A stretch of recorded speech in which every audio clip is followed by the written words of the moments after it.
Hoje é dia da gente conversar sobre as minhas leituras de outubro e também sobre o que eu pretendo ler em novembro.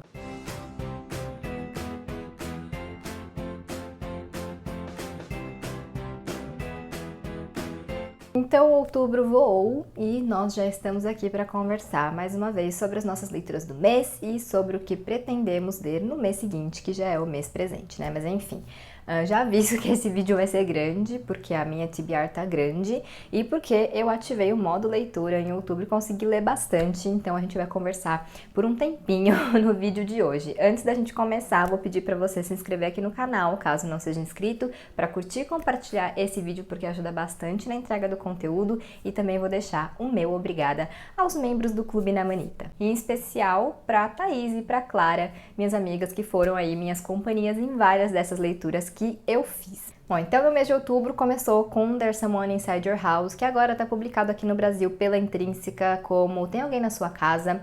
E eu já tinha lido esse livro em 2017, né, e já tinha amado. Eu continuo panfletando ele, principalmente para quem gosta de terror slasher, né, filmes tipo Pânico e etc. Acho que ele é um livro bem nessa vibe, mas eu confesso, né, que eu gostei mais em 2017 do que agora. Assim, eu ainda acho que é um livro super legal, né, bem rapidinho de ler, super fluido. Eu li metade dele naquele dia que o WhatsApp caiu e etc.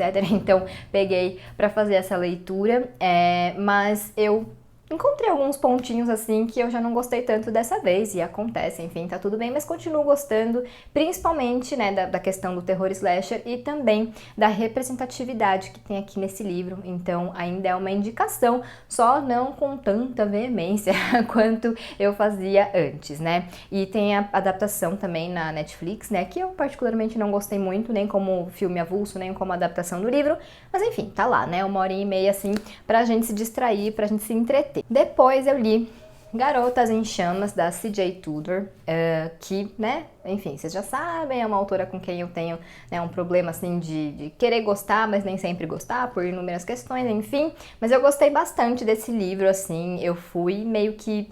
Tentei ir sem expectativas, né, justamente por essas experiências prévias que eu tive com a autora, mas eu gostei bastante, acho que é o melhor livro dela até agora. Ele é bem trevoso, ele tem momentos bem, assim, dark, então eu amei. E tem também a parte do thriller, do suspense, que eu gostei bastante. Eu falei mais sobre ele num vídeo que eu fiz aqui no canal, falando sobre a C.J. Tudor, sobre todas as obras dela, né, publicadas aqui no Brasil, que eu li, contando dessa minha relação e também falando um pouco mais sobre Garotas em Chamas, mas é uma indicação que eu deixo aqui, né, foi um livro que equilibrou bem esse lado do terror trevoso com a questão do thriller e outros pontos que eu achei bem pertinentes, né. Aqui a autora fala bastante sobre o machismo, né, então em vários aspectos, então eu achei bem interessante a forma como ela fez isso, e isso contou vários pontinhos para Garotas em Chamas. Fica aqui essa recomendação para vocês lerem, ou por agora, ou para guardar para o Halloween que vem.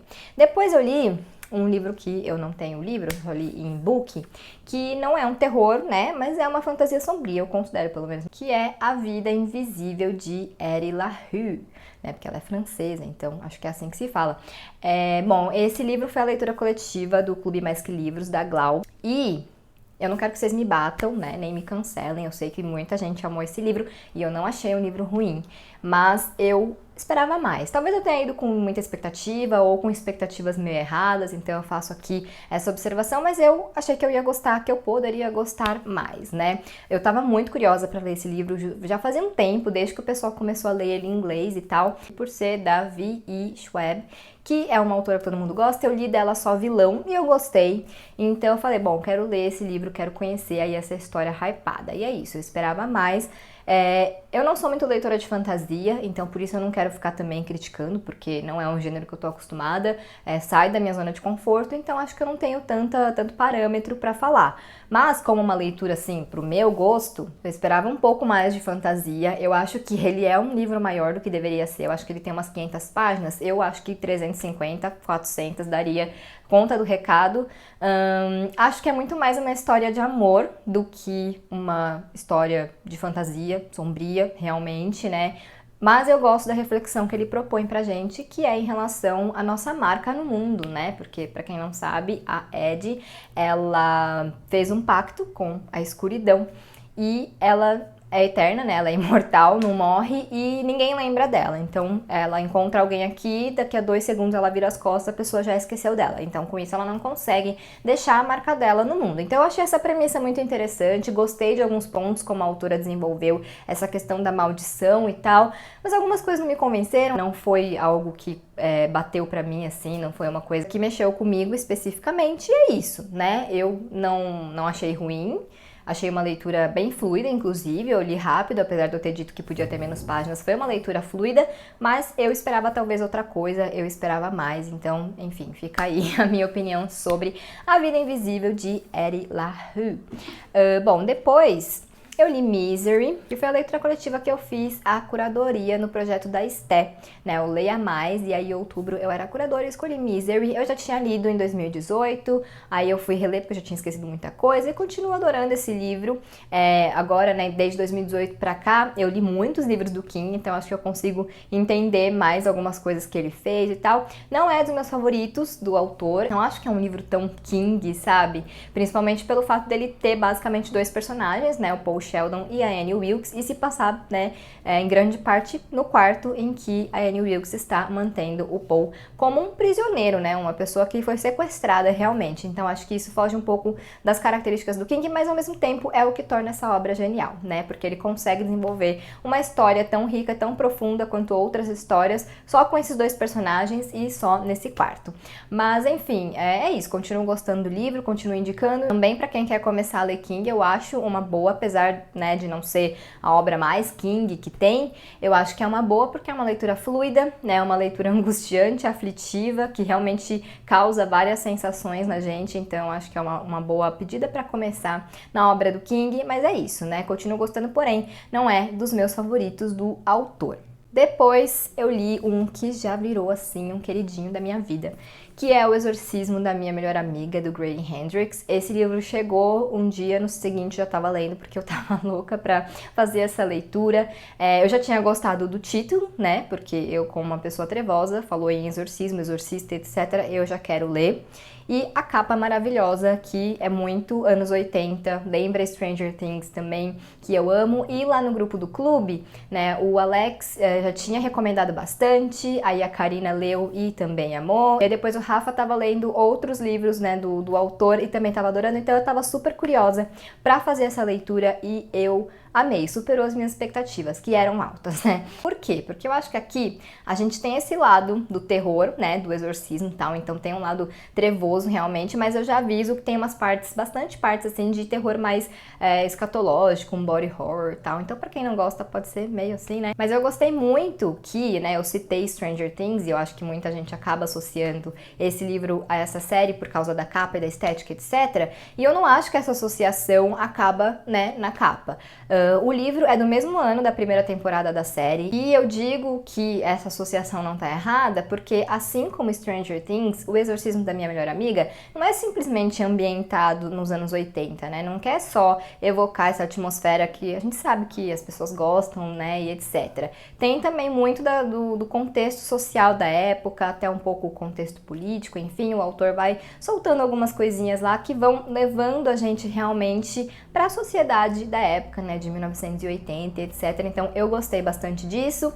E para além do exorcismo e da questão trevosa e etc, aqui a gente tem uma história de amizade, né, porque o exorcismo da minha melhor amiga, então nós temos a Abby e a Gretchen, né, acaba sendo possuída e a Abby faz de tudo para poder salvar a amiga dela. Então essa parte da amizade realmente me tocou, eu até me emocionei no final, sei que, né, eu chorei com o exorcismo da minha melhor amiga, estranho, mas enfim, quem lê vai entender que o fim é bem bonitinho, assim, e fala muito sobre isso, né, sobre amizade, como as nossas relações são intensas quando a gente é adolescente e a gente acha que tudo vai durar pra sempre, né, tanto as coisas boas quanto as coisas ruins, e depois a gente cresce e a gente vê que não é bem assim, mas algumas amizades realmente duram pra sempre, então eu acho que esse livro também é sobre isso, apesar desse título. Na verdade, eu acho que o título é perfeito porque ele passa exatamente essa ideia, né, do exorcismo, do terror e da questão da amizade. Então foi um livro que eu amei e eu já quero todo mundo lendo. lendo e essa edição está bem bonita, então leiam O Exorcismo da Minha Melhor Amiga. Depois eu fiz mais uma releitura, esse mês eu fiz bastante releitura, que foi a releitura de Assombração da Casa da Colina, que não foi um livro que eu amei quando eu li em 2018, mas por eu amar a série, eu queria reler, né, pra assistir de novo. Eu ainda não assisti de novo, mas eu vou.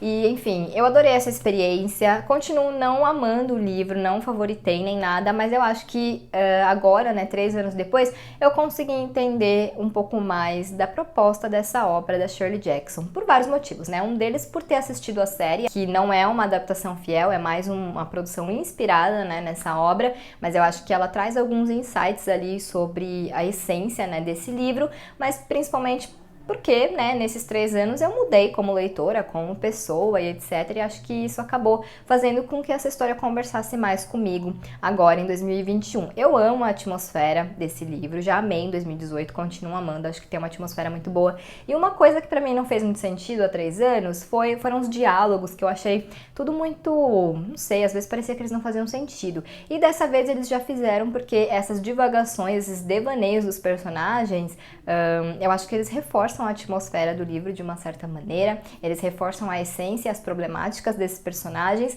e então tudo fez mais sentido pra mim e eu adorei. Como eu falei, não favoritei nem nada, mas eu gostei muito mais dessa leitura dessa vez. Depois eu assisti as 2 adaptações, né, porque esse livro tem 3 adaptações, uma é a série do Mike Flanagan, inspirada, né, em Assombração da Casa da Colina. Eu assisti os 2 filmes também, um é O Desafio do Além, de 1963, se não me engano, que eu gostei, é um filme antigo, em preto e branco, né, eu gosto, ele tem uma outra linguagem, uma outra narrativa, mas eu gostei bastante, é bem fiel, pra quem gosta de adaptação fiel, esse é bem fiel. Aí em 99, acho, fizeram a Casa Amaldiçoada, que eu achei bem ruinzinho, tanto como adaptação, quanto filme avulso, porque ele pega todas as metáforas que existem nesse livro, que não são poucas, né, e transforma a casa em um lugar de tortura, uns objetos de tortura, enfim, não gostei realmente desse filme, mas enfim, quem quiser, né, ler e assistir, é sempre uma experiência legal.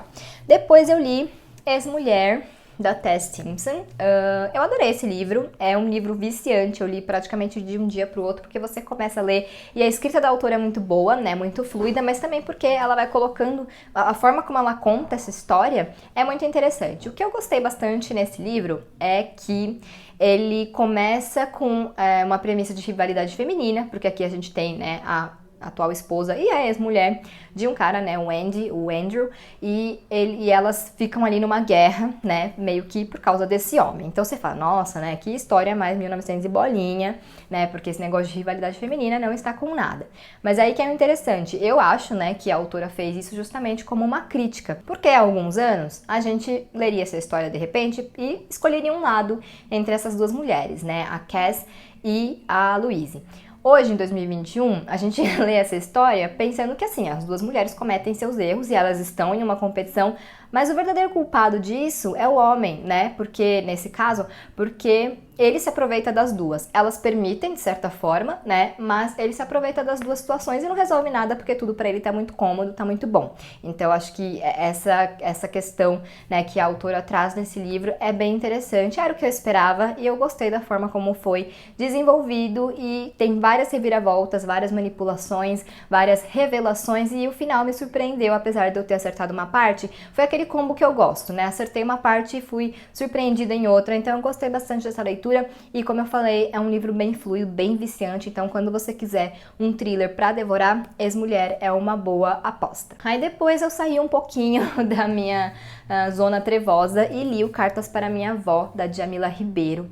Eu peguei esse livro, assim, despretensiosamente, né, no sentido de que ele não tava na minha TBR, eu não tava planejando ler ele agora, mas eu olhei pra ele e falei, vou pegar. Também é um livro super assim, pra você devorar, porque ele é pequeno e são cartas, eu gosto muito de cartas, pra mim sempre flui muito e tal, então pra mim foi uma leitura bem rapidinha e muito gostosa. Me emocionei em vários pontos, porque, né, aqui ela escreve cartas para a avó dela, mas eu senti que, na verdade, essas cartas que a Djamila escreveu pra avó, tem muito da história dela, claro, né, e da história das 2, mas a gente consegue se identificar em vários pontos, porque, na verdade, são cartas que uma mulher tá escrevendo pra uma mulher que contribuiu muito pra que ela se tornasse a pessoa que ela se tornou. E acho que todos nós, né, todas nós, temos essas pessoas na nossa vida, essas mulheres, né, que fortaleceram a gente, muitas vezes até sem saber, ao longo da nossa vida, ao longo da nossa jornada. Então, eu acho que é isso, né? Por mais que sejam cartas e relatos muito pessoais da Djamila, a gente consegue se conectar, a gente consegue se identificar com esses contextos. E claro, a Djamila é muito conhecida,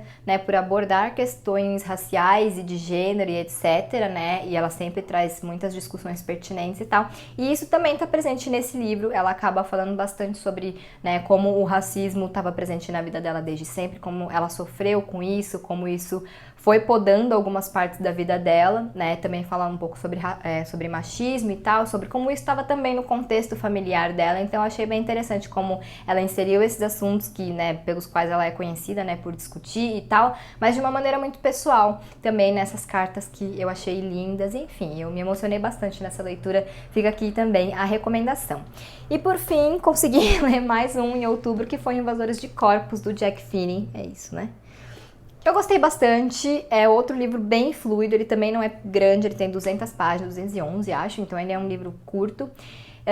Bem fluido, bem viciante no início, né? Aquele livro que você vai ver, você leu 50 páginas, mas eu achei que ele perde um pouquinho do ritmo em alguns momentos e principalmente no final. Nada que tenha comprometido a leitura, eu gostei bastante, mas é isso, né? Começa muito bem e ele vai dando uma decaída e de repente melhora e tal, e depois, né, altos e baixos. Então, tem essa ressalva aí, mas eu gostei bastante da história como um todo e gostei muito das reflexões que ele traz, porque aqui o que acontece, né, como o título já diz, Invasores de Corpos, as pessoas, elas são elas, mas elas não são elas, né? Então as outras começam a notar que aquela pessoa é igual, sei lá, a mãe dela faz tudo igual, fala tudo igual, tem as memórias, as lembranças, mas alguma coisa não tá certa, aquela pessoa não é a pessoa que você acha que é. E aí tem toda uma metáfora com isso, né, uma reflexão que o Jack Finney fez em o quê? 1957, eu acho? 1954. E muitas coisas que ainda conversam com a gente, né, em 2021, o que pode ser triste, assustador e tal, mas também é interessante, né? Então eu gostei muito desse lado reflexivo, metafórico dessa história e também gostei desse lado mais do terror, do suspense e tal, só achei que realmente tem muitos altos e baixos nessa leitura.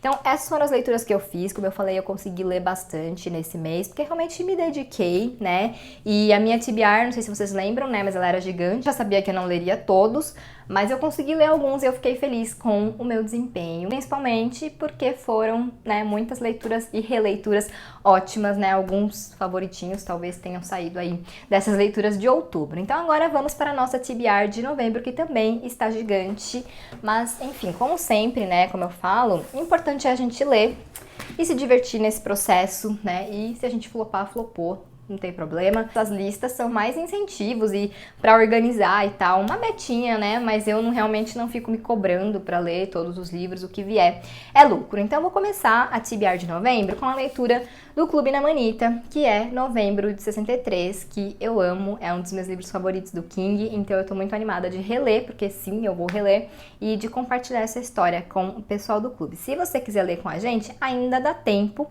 que a gente começou essa leitura na segunda-feira, então super dá tempo, o cronograma tá super tranquilo, a gente só vai debater esse livro em dezembro, então se você quiser ler com a gente, é só chegar. O link do clube tá aqui na caixinha de descrição. E é isso, eu amo esse livro, já comecei a minha releitura, já tô amando novamente, né? A minha ideia é ir lendo aos poucos, mas esse é um livro bem envolvente do King, então não sei, de repente eu pego ele aí pra ler de uma vez. Mas enfim, eu amo Novembro de 63.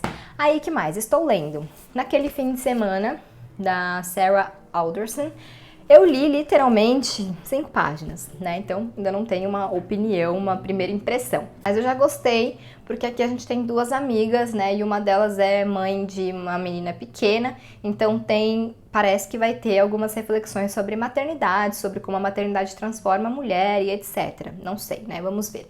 É isso que eu tô esperando, e esse livro aqui tem essa frasezinha que me intrigou, que é: duas amigas viajam, só uma volta. Então a gente já sabe que alguma coisa vai acontecer com uma das duas, e é isso. Mas pelo que eu li, assim, dessas páginas poucas que eu li, é uma leitura bem fluida, bem envolvente. Já tô curiosa com algumas coisas e talvez traga mais dessas questões de maternidade e tal. Depois eu conto pra vocês o que eu achei.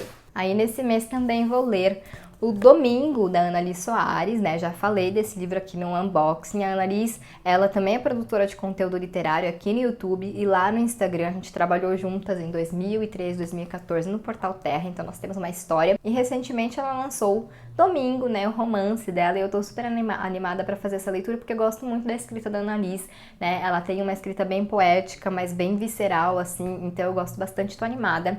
E enfim, claro que eu quero ler num domingo, né? Então em breve também teremos mais notícias sobre esse livro. Que mais? Vou ler A Sombria Queda de Elizabeth Frankenstein. Esse aqui vai ser uma leitura coletiva que eu vou organizar com a PAN do Batidas Literárias. Acho que a gente vai começar lá pelo dia 20 de novembro, então se você tem esse livro ou se você tem interesse em fazer essa leitura, fica de olho, porque logo a gente vai soltar mais informações. É uma releitura de Frankenstein, da Mary Shelley, né? E eu gosto muito de Frankenstein, então eu tô bem curiosa pra ver como que vai ser essa história, esse livro, e é isso. E tô animada também porque é um livro também encalhadinho aqui, que tá na minha lista de 35 antes dos 35, tá na minha lista de 10 livros para ler até o fim de 2021, então tenho aí incentivos extras para fazer essa leitura. Também quero ler o Escola de Contos Eróticos para Viúvas, é isso, né? Que a gente vai ler na leitura coletiva extra do Clube da Glau, né, o Clube Mais Que Livros, e eu tô super curiosa para ler esse livro, e eu vi bastante elogios. Esse aqui, como é uma leitura coletiva extra, acho que vai ser mais pro fim do mês, então talvez ele sobre para dezembro, assim como Elizabeth Frankenstein, porque vocês sabem que eu faço TBR de um mês pensando também no mês seguinte, né.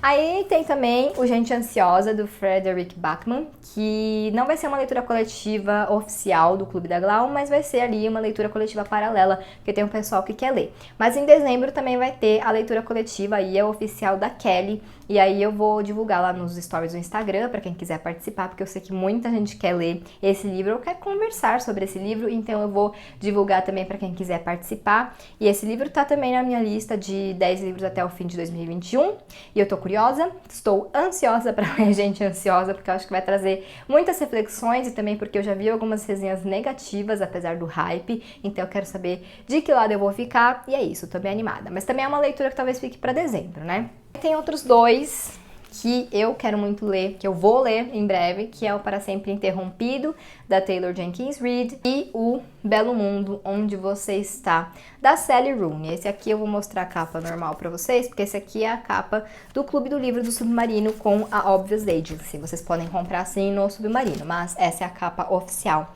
do livro, né? Então esses dois aqui, esse aqui eu acho que eu vou ler no próximo fim de semana, vou ler com a Clara e com a Thaís, e esse aqui talvez no outro fim de semana, não sei, porque são dois livros rapidinhos, né, pelas escritas das autoras e tal, são autoras que eu sempre leio rápido, então eu quero pegar um fim de semana e fazer essas leituras. Também estão na minha lista de 10 livros até o fim de 2021, então eu quero riscá-los da lista e óbvio, né, quero ler porque gosto muito das duas autoras, tô bem curiosa para ter a minha opinião sobre esses dois livrinhos. E por fim, eu coloquei dois aqui, só de brincadeira, assim, né, porque vai que são dois livros bem pequenininhos, né, um deles é o Nota Sobre o Luto, da Chimamanda, que, né, como eu falei no vídeo dos 10 livros até o fim de 2021, eu quero pegar um dia, né, que de preferência que esteja chuvosinho, nubladinho, pegar o meu cobertorzinho, uma bebidinha e mergulhar nessa leitura aqui, que eu tenho certeza que vai ser bem intensa e bem emocionante. Então, acho possível, né, ele é pequeno no formato, não é grosso e ele tem letra grande, então eu acho bem possível que eu consiga. E o outro livro é o Olhos d'Água, da Conceição Evaristo, que é um livro que eu comprei no ano passado, já vai fazer um ano, e que eu quero muito ler, já tem um tempo. Aí recentemente a Pan leu e ela falou, amiga, você vai gostar. Então tá aí, né, na minha TBR de novembro, eu acho possível, se eu tiver num bom ritmo, se eu mantiver o bom ritmo que eu tava em outubro, acho possível eu ler. Talvez não todos esses livros, né, mas a maioria. Essa então é a minha TBR de novembro, mas quero reforçar aqui para vocês, né, que essa lista é realmente só os desejos, né, o que eu desejo ler no mês que vem não, né, nesse mês, e que também, né, como faz parte do meu trabalho, né, fazer leituras e etc, eu acabo lendo mais do que a maioria, né, mas o importante, como sempre, é a gente ler com prazer, né, sem ficar se apressando. Então esses vídeos são mais para, né, conversar com vocês, mas não se esqueçam que cada um tem seu ritmo, seu momento e suas prioridades também, né? Então, esses foram os livros que eu li em outubro. Essas são as leituras que eu quero fazer em novembro e quem sabe dezembro também. E por hoje é isso, então me contem se vocês já leram algum desses livros ou se têm vontade, me contem o que vocês leram em outubro e o que querem ler em novembro. Eu espero os comentários e as respostas de vocês aí na caixinha. E eu vou ficando por aqui então. Se você não é inscrito no canal, se inscreve por favor, curte, compartilha esse vídeo e a gente se vê em breve em um novo.